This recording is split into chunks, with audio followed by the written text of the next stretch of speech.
Hello दोस्तों, आपका स्वागत है चैनल अल्पिनोज में। आज हम इस वीडियो में 5 डिजिटल असेट्स के बारे में जानकारी प्रदान की जाएगी। इस वीडियो को अंत तक देखें जिससे आपको 5 डिजिटल असेट्स के बारे में जानकारी प्राप्त होगी। इसी प्रकार की और वीडियो देखने के लिए आप मेरे इस चैनल को सब्सक्राइब कर सकते हैं, जिससे आने वाली हर वीडियो का नोटिफिकेशन सबसे पहले आपको मिले। चलो दोस्तों, अब हम इस वीडियो को शुरू करते हैं। Number 1, crypto currency. Crypto currency को डिजिटल करेंसी भी कहा जाता है। यह एक तरह का डिजिटल एसेट होता है जिसका इस्तेमाल चीजों की खरीदारी या सर्विसेज के लिए किया जाता है। इन करेंसीज में क्रिप्टोग्राफी का इस्तेमाल होता है। यह एक pair to pair electronic system होता है जिसका इस्तेमाल हम इंटरनेट के माध्यम से रेगुलर करेंसीज की जगह में गुड्स और सर्विसेज को परचेस करने के लिए कर सकते हैं। इस व्यवस्था में सरकारी या बैंक्स को बिना बताए भी काम हो सकता है, इसलिए कुछ लोगों का मानना है कि क्रिप्टो करेंसी का इस्तेमाल गलत तरीके से भी किया जा सकता है।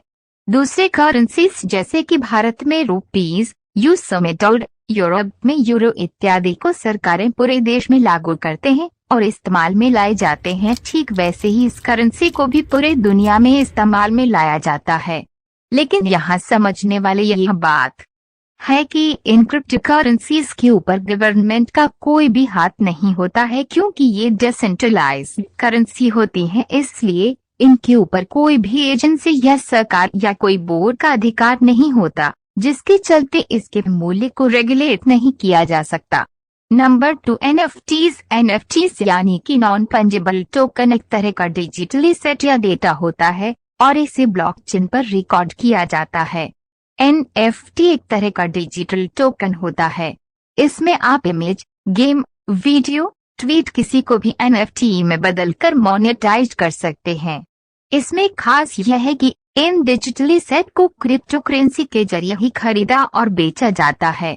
नॉन फंजिबल टोकन काफी यूनिक है क्योंकि इसका एक यूनिक आईडी कोड होता है, इसलिए दो एनएफटी कभी भी आपस में मैच नहीं कर सकते हैं। इसके साथ ही उनको डुप्लीकेट भी नहीं बनाया जा सकता है। बता दें, ज्यादातर एनएफटी एथेरियम्स पर क्रिएट किए गए हैं और इन्हें भी किसी दूसरे एसेट की तरह ही बेचा और खरीदा जा सकता है। आप भी चाहे तो एनएफटी को कोड बनाकर और कोड ही बेच सकते हैं। इसके साथ ही आप इसकी रॉयल्टी कमा सकते हैं। इसमें किसी बिचौलियों की जरूरत नहीं है।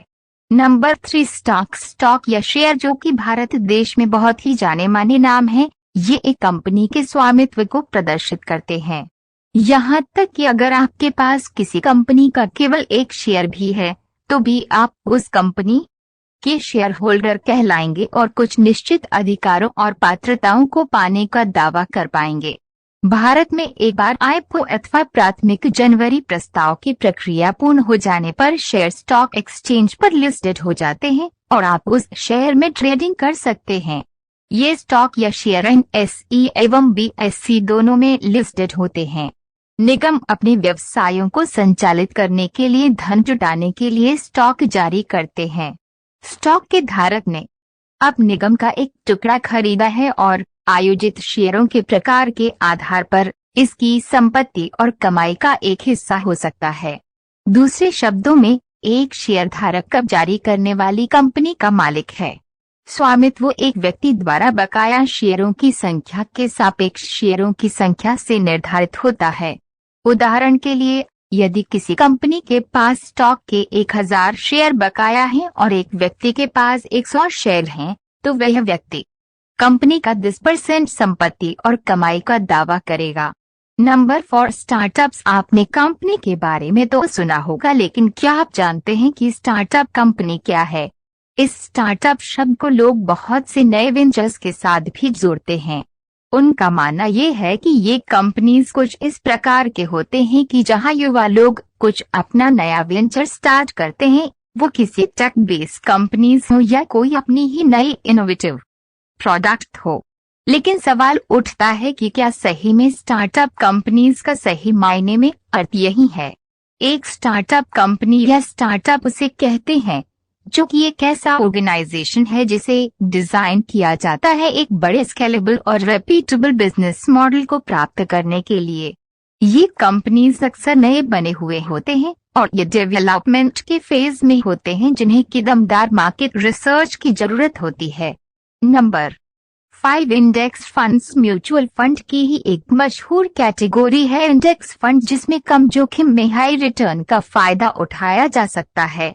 इंडेक्स फंड का पोर्टफोलियो फॉलो किए जाने वाले इंडेक्स की तरह ही होता है। इंडेक्स फंड में से भी किया जा सकता है। इंडेक्स फंड में निवेश करने के लिए आप फंड ऑफ हाउस की आधिकारिक वेबसाइट या किसी ऐप का उपयोग कर सकते हैं। इंडेक्स फंड कम लागत में किया जा सकने वाला इन्वेस्टमेंट माना जाता है। यहाँ निवेशक कम लागत में आसानी से शेयरों में निवेश कर सकते हैं। इन्हें पैसिव फंड भी कहा जाता है। ये फंड उसी सिक्योरिटीज में निवेश करते हैं जिस इंडेक्स को ये ट्रैक करते हैं।